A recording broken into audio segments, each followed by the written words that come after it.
बिस्मिल्लाहिर्रहमानिर्रहीम। अस्सलाम वालेकुम नाज़रीन, आप यूट्यूब चैनल देख रहे हैं। मैं इमरान खान हूँ। अब तक की जो अहम तरीन इत्तलात हैं उनमें सबसे पहले तो ये है कि अमरीकी रिपोर्ट्स के मुताबिक जो बिजली की उनकी पैदावार है उसका एक बड़ा हिस्सा यहाँ से पैदा होता है। तो इसके ऊपर हमला एक पैगाम था, ये डोनाल्ड ट्रंप की जानिब से खबर आई कि ये एक ऐसा पैगाम था जो ईरान को बताया गया कि ईरान आबनाए हरमज़ को खोल दे और आबनाए हरमज़ के अंदर जो कंट्रोल कर रहा है चीज़ों को वो ना करे। लेकिन क्या ईरान ने यह पैगाम वसूल किया? ईरान ने फौरी तौर पे इस मामले के बाद एक सख्त वार्निंग जारी की थी और एक वार्निंग उन्होंने दोबारा जारी की है, यानी एक हमला करने से पहले, एक हमला करने के बाद। देखिए, ईरान ने ये वाला हमला होने से पहले कह दिया था कि अगर हमारी तनसीबात पे अटैक किया जाएगा तो हम खित्ते में बाकी तनसीबात पे भी अटैक करेंगे। फिर फौरी तौर पे उन्होंने रद्दअमल दिया। वो क्या दिया मैं आपको बताता हूँ। लेकिन उस रद्दअमल के बाद ईरान ने फिर वार्निंग जारी की है। ईरान ने कहा कि अगर अब दोबारा ऐसा किया गया तो अमेरिका से मुंसलिक खित्ते के तमाम तवानाई मराकज़ को राख में बदल दिया जाएगा।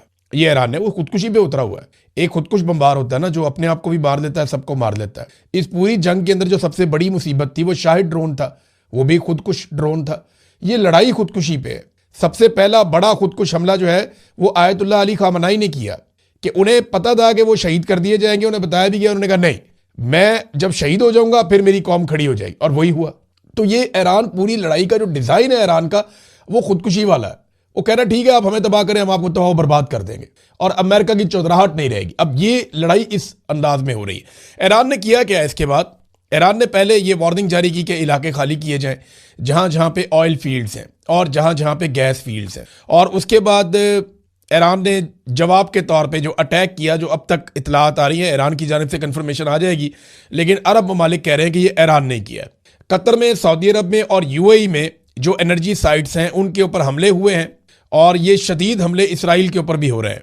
जबकि अभी वार्निंग जारी की गई ईरान की जानिब से कि इसराइल की जितनी भी रिफाइनरीज हैं या तेल से मुंसलिक, गैस से मुंसलिक जितनी उनकी मकामात हैं वो सारे खाली कर दिए जाएं, क्योंकि अब ईरान वहाँ पे बड़ा हमला कर सकता है।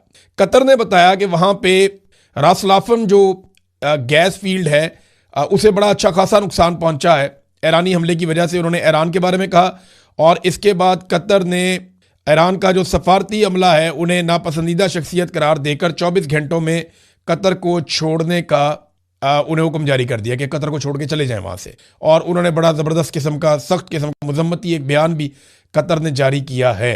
यूएई की जो अबू धाबी में हबशान गैस फील्ड है वहाँ पे अटैक हुआ और उससे फिर यूएई ने बंद कर दिया। यूएई ने इसके बारे में बताया कि वहाँ पे काफ़ी नुकसान हुआ, उसके बाद उसको बंद कर दिया गया है। फिर सऊदी अरब के बकौल उसकी 2 रिफाइनरीज के ऊपर अटैक किया गया है, लेकिन सऊदी अरब ने इंटरसेप्ट किया। मुझे ऐसा लगता है कि ईरान ने सऊदी अरब पे जो अटैक किया वो जानबूझ के इस नौयत का था कि सऊदी अरब ने उसको इंटरसेप्ट कर लिया और इतना नुकसान नहीं हुआ। 4 लोग जख्मी हुए हैं, जो मलबा गिरा मिसाइलों का नीचे, उसमें 4 लोग जख्मी हुए हैं। सऊदी अरब ने यह स्टेटमेंट दिया कि ईरान का जो कुछ भरोसा बचा था वो इन हमलों के नतीजे में चला गया।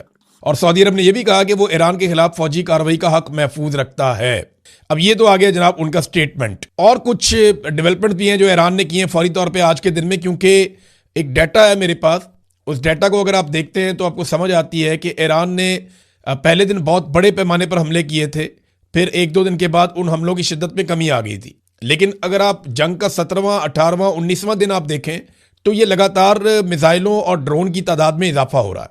जब अमेरिका ने यह अनाउंस किया कि अब ईरान के हथियार ख़त्म हो रहे हैं या बहुत थोड़े से ड्रोन और मिसाइल रह गए हैं या 8% रह गए हैं, जब डोनाल्ड ट्रंप ने यह कहा तो ईरान ने एकदम एक्सीलेटर पे पांव रख दिया और अब ईरान जो है वो ड्रोन भी ज़्यादा मार रहा है और मिसाइल भी ज़्यादा मार रहा है। और इस मरतबा उसके ड्रोन और मिसाइल्स निशाने पर इसलिए लग रहे हैं कि खित्ते का जो एक इंटरसेप्शन का निज़ाम था, दिफाई निज़ाम था, फ़िज़ाई दिफाई निज़ाम, वो काफ़ी हद तक ईरान ने पहले ही मुतासर कर दिया है। ईरान ने रियाद में, सऊदी अरब का शहर है, वहाँ पे अमरीकी फाइटर जेट्स का जो फ्यूल डिपो है वो भी तबाह कर दिया है। इसके अलावा यूएई के अल-मिनहार एयर बेस पर ईरान ने एक और हमला किया है। इसराइल के बिन गवीरियान एयरपोर्ट पर तबाही मचा दी है, वहाँ पे 3 तैयारे भी तबाह होने की इत्तला आई है। तो ये ईरान अपनी जो स्ट्राइक्स है, जो हमले की कैपेसिटी है, उसको बढ़ाता जा रहा है और जिस तरह ईरान के ऊपर ज़्यादा हमले होते हैं उसी तरह ईरान वापस भी ज़्यादा हमले करता है। अब ईरान ने यह कहा कि दोबारा अगर हमारी ऑयल की या गैस की तनसीबात को निशाना बनाया गया तो हम जवाबन बाकी सबकी तनसीबात को निशाना बनाएंगे। ये ईरान क्यों कर रहा है? क्योंकि सऊदी अरब देखें ये कहता है कि हमारी सरजमीन से कोई हमला नहीं हो रहा। यही बात जो है वो बाकी ममालिक भी कह रहे हैं कि हमारी सरजमीन से अटैक नहीं हो रहा, लेकिन इन मुल्कों के अंदर अमेरिकन अड्डे मौजूद हैं और अमेरिकन ने इनको इस्तेमाल किया है ईरान के खिलाफ लड़ाई में। जबकि इसराइल जो है वो जितने भी हमले करता है वो इन्हीं ममालिक की फ़िज़ाई हदूद इस्तेमाल करके करता है। ऐसा नहीं हो सकता कि इसराइल जो है वो बहुत घूम फिर के पूरी दुनिया का चक्कर लगा के आए, वो इन्हीं ममालिक के ऊपर से आता है। यानी अमरीकी तैयारे जो यूके की फ़िज़ाई हदूद से उड़ के जाते हैं लड़ने के लिए, यूरोपियन ममालिक उन्हें अपनी फ़िज़ाई हदूद नहीं दे रहे। जो यूके से अमरीकी तैयारे, जेट तैयारे लड़ने के लिए आते हैं या हमला करने के लिए आते हैं, उन्हें यूरोपीय ममालिक अपनी एयर स्पेस तो नहीं दे रहे। ना स्विट्ज़रलैंड ने दी है, ना बाकी ममालिक दे रहे हैं। स्पेन वैसे ही बहुत खिलाफ हो गया है और फ्रांस ने भी जंग में शामिल ना होने का फैसला किया है। तो जो अमरीकी जेट तैयारे हैं वो एक बहुत लंबा चक्कर लगाते हैं समंदर में और उसके बाद वो फिर गुजरते हैं इटली, स्पेन के पास से फिर आगे इटली आ जाता है, फिर यूनान आ जाता है। इस एरिया में वो अपनी रीफ्यूलिंग करते हैं जो हवा में हो जाती है। रीफ्यूलिंग के बाद वो फिर जो मेडिटेरेनियन सी है वहाँ से दाखिल हो जाते हैं इसराइल की हदूद में। इसराइल से आगे उर्दन, सऊदी अरब और फिर इराक। इसके बाद वो जाकर अटैक करते हैं ईरान के ऊपर। तो सऊदी अरब की और इराक की और उर्दन की, इन ममालिक की जो फ़िज़ाई हदूद है और इसराइल की, ये इस्तेमाल होती हैं जब भी ईरान के ऊपर अटैक करना होता है और ये अमेरिका इस्तेमाल कर रहा है। अब आप अंदाज़ा करें कि यूरोपीय यूनियन या यूरोपीय ममालिक अपनी फ़िज़ाई हदूद अमेरिका को नहीं दे रहे। कई ममालिक अपनी फ़िज़ाई हदूद अमेरिका को नहीं दे रहे, लेकिन अरब ममालिक की फ़िज़ाई हदूद अमेरिका इस्तेमाल कर रहा है। वजह यह है कि दिफाई नुक्ता नज़र से इनके कुछ मुआहदे हैं और अमेरिका सऊदी अरब का, यूएई का, कतर का, उर्दन का, इन ममालिक का दिफा भी करता है और इन्होंने आपस में दिफाई मुआहदे किए हुए हैं। बहरहाल इस हमले के बाद, या ये जो हमले हुए हैं इसके बाद काफ़ी कशीदगी है और ईरानी वज़ीर ख़ारजा ने फ़ौरी तौर पर राब्ते भी किए। हमला करने के बाद उन्होंने तुर्की से रब्ता किया, सऊदी अरब के वज़ीर ख़ारजा से रब्ता किया, मिस्री वज़ीर ख़ारजा से रब्ता किया और पाकिस्तानी वज़ीर ख़ारजा से भी उनकी टेलीफोनिक बात हुई है। और सऊदी अरब ने फ़ौरी तौर पे एक मीटिंग बुलाई इन हमलों के बाद कि अब करना क्या है। तुर्की के वज़ीर ख़ारजा थे उस मीटिंग में, सऊदी अरब के वज़ीर ख़ारजा थे, मिस्री वज़ीर ख़ारजा थे और इन्होंने टेलीफोनिक राब्ते भी किए हैं मुख्तलिफ ममालिक के वज़राए ख़ारजा के साथ। सऊदी अरब ने यह क्लेम किया है कि पाकिस्तान के साथ एक दिफाई हमारा मुआहदा है, अगर ईरान के साथ हम लड़ाई में उतरते हैं तो वो मुआहदा फ़ाल हो जाएगा और पाकिस्तान हमारी तरफ से लड़ेगा और पाकिस्तान के जो एटॉमिक हथियार हैं वो सऊदी तजियाकार है, वो ये बात कर रहे थे। और आपको पता है कि वो कोई भी ऐसी बात वहाँ पे नहीं की जा सकती जो सऊदी हुकूमत की मर्जी या मंशा के खिलाफ हो, वहाँ पे वो बात नहीं हो सकती, ये हम सारे अच्छी तरह जानते हैं। तो अब ऐसा लगता है कि पाकिस्तान को कोई ना कोई पोजीशन लेनी पड़ जाएगी आने वाले दिनों में। लेकिन एक इंटरेस्टिंग चीज़ मैं आपको इसमें बताता हूँ, वो ये है कि ईरानी वज़ीर ख़ारजा ने, आपने देखा होगा 1-2 दिन पहले एक खैर सगाली ट्वीट किया था पाकिस्तान के बारे में और पाकिस्तान का शुक्रिया अदा किया था। पाकिस्तान की जानिब से किसी हाई ऑफिशियल ने, किसी बड़े ऑफिशियल ने इस ट्वीट के ऊपर जवाब नहीं दिया। यानी नॉर्मली तो ये होता है ना, जब आपकी तारीफ कोई करे तो फिर आप जवाब देते हैं। वज़ीर ख़ारजा इसके ऊपर जवाब दे सकते थे, वज़ीर इत्तलात इसके ऊपर जवाब दे सकते थे, लेकिन मैंने देखा नहीं या मेरी नज़र से नहीं गुजरा। किसी की नज़र से गुजरा हो तो वो बता दे, लेकिन बज़ाहिर ऐसा कुछ दिखाई नहीं दिया। पाकिस्तान की हुकूमत ने कोई गर्मजोशी नहीं दिखाई। जब ईरान ने पाकिस्तान का शुक्रिया अदा किया तो पाकिस्तान की जानिब से कोई गर्मजोशी दिखाई नहीं गई। ईरान ने पाकिस्तानी ऑयल टैंकर्स के लिए आबनाए हुर्मुज़ को भी खोल दिया, लेकिन इसके बावजूद पाकिस्तानी हुकूमत ने इस बात को इंश्योर किया कि पाकिस्तानी ऑयल टैंकर्स के हवाले से पाकिस्तान के मीडिया में ज़्यादा खबरें ना चलें या खबरें चले ही ना। बल्कि ऐसी खबरें मैंने सुनी और सोशल मीडिया के ऊपर बाकायदा इसका इजहार किया गया कुछ सहाफ़ियों की जानिब से कि यह मना किया गया है कि जो पाकिस्तानी ऑयल टैंकर्स हैं वो कहाँ से गुजरते हैं, कैसे आते हैं, इसके बारे में रिपोर्टिंग ना की जाए। तो पाकिस्तान को ईरान ने 2 किस्म की फैसिलिटीज़ दी। एक तो ईरान ने कहा ठीक है जी, हम आपको सस्ता तेल भी देते हैं, आपको जितना चाहिए आप हमसे ले लें। दूसरा, ईरान ने कहा कि ये रास्ता आप इस्तेमाल करना चाहते हैं, आप हमारे भाई हैं, आए आप रास्ता इस्तेमाल करें। तीसरा, ईरान ने पाकिस्तान का शुक्रिया भी अदा किया कि पाकिस्तान का किरदार इंतहाई काबिल तारीफ़ है और पाकिस्तान का बहुत शुक्रिया, ये भी ईरान ने कहा। तो ये खैर सगाली ट्वीट भी उन्होंने किया। उनकी पूरी कोशिश है कि वो कुछ भी करके पाकिस्तान को इस लड़ाई से बाहर रखें और पाकिस्तान को इस लड़ाई में गैर जानिबदार रहने पर मजबूर करें।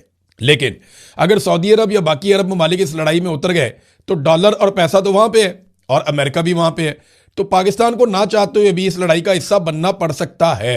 अभी कुछ कंफर्म आप कर नहीं सकते, लेकिन इखलाकी नुक्ता नज़र से पाकिस्तान को इस लड़ाई से बाहर रखने के लिए कोशिश उन्होंने की है ईरान ने। देखिए, अगर पाकिस्तानी इस लड़ाई में उतर जाते हैं तो क्या होगा, बड़ा सख्त रद्द-ए-अमल आएगा पाकिस्तान के अंदर, ना सिर्फ फोर्सेस के अंदर, इदारों के अंदर, हुकूमत के अंदर, बल्कि अवामी सतह पे बड़ा सख्त रद्द-ए-अमल आएगा। जब इसराइल ने और अमेरिका ने अटैक किया था ना और आयतुल्लाह अली खामनई शहीद हो गए थे ईरान में, तो पाकिस्तान में 36 लोग सिर्फ एहतजाज करते हुए शहीद हो गए थे। ये सूरत हाल थी। और अगर पाकिस्तान इस लड़ाई में उतर जाएगा ईरान के साथ तो ये बिल्कुल भी कोई मकबूल फैसला नहीं होगा, बल्कि पाकिस्तान की मिलिट्री एस्टेब्लिशमेंट और हुकूमत के लिए मुश्किलात बहुत ज़्यादा बढ़ जाएंगी। अब पाकिस्तान के लिए सबसे बेहतर क्या होगा? पाकिस्तान के लिए सबसे बेहतर यह है कि किसी तरह ये लड़ाई ना हो, ये लड़ाई आगे बढ़े ही ना, ये लड़ाई ख़त्म हो जाए। और ईरान के पास ऑप्शंस बड़े महदूद होते जा रहे हैं। यानी ईरान ने जो फैसला कर लिया है वो खुदकुशी के लेवल का है कि मारते जाओ, खुद भी मार खाते जाओ। और सब ईरान की पसली पे हैरान हो रहे हैं कि ये ऐसे कैसे मार खा रहा है। ये किसी ने भी नहीं सोचा था कि वो इस किस्म का रद्द-ए-अमल देगा। पहले ईरान जो है वो एक हुक्म था आयतुल्लाह खामनाई का कि 3-3 बंदे मुकर्रर करो अपने बाद। अब इतला आ रही है कि 7-7 बंदे उन्होंने मुकर्रर किए हैं अपने बाद कि अगर कोई ऑफिसर मारा जाता है लड़ाई में तो उसकी जगह अगला कौन होगा, उसकी जगह अगला कौन होगा। तो 7-7 बंदे, चाहे वो पॉलिटिकल क़यादत है, चाहे वो फौजी क़यादत है, चाहे कोई और है, उन्होंने मुकर्रर किए हुए हैं कि हंगामी सूरत हाल में क़यादत का फुकदान पैदा नहीं होना चाहिए। पेंटागन ने, नादरीन ने, $200 अरब मजीद मांग लिए हैं ईरान के खिलाफ जो इस वक्त ऑपरेशन जारी है उसे मुकम्मल करने के लिए। $200 अरब मजीद मांगे हैं पेंटागन ने अमरीकी हुकूमत से, और ये वाशिंगटन पोस्ट की रिपोर्ट है। अब अगर $200 और मिलेंगे तो ये जंग तो फिर आगे से आगे जाएगी ना, क्योंकि अब जंग के अंदर पैसा इन्वॉल्व हो गया है। और एक और खबर है, ये अमेरिका में डायरेक्टर अमरीकी नेशनल इंटेलिजेंस तुलसी गबार्ड, उनका एक स्टेटमेंट है जो बड़ा मकबूल हो रहा है। उन्होंने कहा जी कि पाकिस्तान, रूस, चीन, शुमाली कोरिया और ईरान एटमी हथियार ले जाने वाले जदीद मिसाइल सिस्टम की तैयारी में मसरूफ़ हैं। ये मिसाइल अमेरिका तक पहुंच सकते हैं, यानी हम खतरे में। अंदाज़ा करें कि अमेरिका के सदर का favourite field marshal Asim Munir, सबसे प्यारा वजीर आज़म जिसके साथ वो खेलते भी हैं, खड़े हो जाओ, बैठ जाओ, सैल्यूट करके दिखाओ, इधर आओ, बोल के दिखाओ, तो वो कितना प्यार करते हैं शहबाज शरीफ से। बिल्कुल एक ऐसा जैसे कोई बच्चा अपने खिलौने से प्यार करता है। तो वो इतना प्यार करने के बावजूद वो अब भी पाकिस्तान को अपने लिए खतरा समझते हैं। और उनकी बाकायदा डायरेक्टर अमरीकी नेशनल इंटेलिजेंस तुलसी गबार्ड का ये स्टेटमेंट है, और उनके आसपास दोनों जानिब जो है यूनिफॉर्म्ड उनके ऑफिसर जनरल्स बैठे हुए हैं। वो कह रही पाकिस्तान, रूस, चीन, शुमाली कोरिया और ईरान एटमी हथियार ले जाने वाले जदीद मिसाइल सिस्टम की तैयारी में मसरूफ है। ये पाकिस्तान के ऊपर बराह रास्त एक इल्ज़ाम है कि पाकिस्तान ऐसे मिसाइल बना रहा है जो अमेरिका को जाकर हिट कर सकते हैं। भाई पाकिस्तान ने तो अभी तक वो मिसाइल नहीं बनाए जो यहां से यूरोप तक चले जाएं, तो अमेरिका तक कैसे चले जाएंगे? बाकायदा मुशर्रफ दौर के अंदर इस बात का बंदोबस्त किया गया था कि पाकिस्तान अपने मिसाइलों की रेंज कम रखे, इतनी कम रखे कि वो मिसाइल इसराइल तक भी ना पहुंचे। ये बाकायदा बंदोबस्त किया गया था। और पाकिस्तान को कहा गया था आपकी लड़ाई सिर्फ इंडिया के साथ है, आप इस मामले को देखें, आप ज्यादा दूर लेकर ना जाएं, आपको ज्यादा रेंज वाले मिसाइल नहीं बनाने चाहिए, वरना आपके ऊपर पाबंदियां लग जाएंगी। पाकिस्तान ने बहुत सारी पाबंदियां माजी में देखी भी हैं। बहरहाल ये अमेरिका की अभी तक पाकिस्तान के ऊपर एतबार की सूरत हाल है। नाज़रीन, अमरीकी जो नेशनल इंटेलिजेंस की यही टीम जिसकी मैं अभी बात कर रहा था, आपने देखा भी इन्हें अभी, अब इन्होंने एक और स्टेटमेंट दिया है। इन्होंने कहा जी पिछले साल जब इनसे पूछा गया तो इन्होंने बताया कि पिछले साल जब ईरान के ऊपर अटैक किया गया था और यह दावा किया गया था अमेरिका की जानिब से कि यूरेनियम की तैयारी के लिए, एटमी सलाहियत हासिल करने के लिए ईरान की जो सलाहियत थी या फैसिलिटी थी उनको तबाह कर दिया गया, और अब ईरान ऐसा नहीं कर सकेगा। जब यह सवाल किया गया तो उन्होंने यह बताया कि नहीं, ईरान ऐसा कर भी नहीं रहा था। यानी डोनाल्ड ट्रंप का एक और जवाब, जिसकी बुनियाद पर डोनाल्ड ट्रंप ने यह जंग खड़ी की है कि ईरान मिसाइल बना के तो एटमी हमला करने वाला था और एटमी तजर्बा करने वाला था और वो एटम बम बना रहा था। देखिए, पिछले साल डोनाल्ड ट्रंप ने कहा कि अब ईरान ये नहीं कर पाएगा, हमने तबाह बर्बाद कर दिया।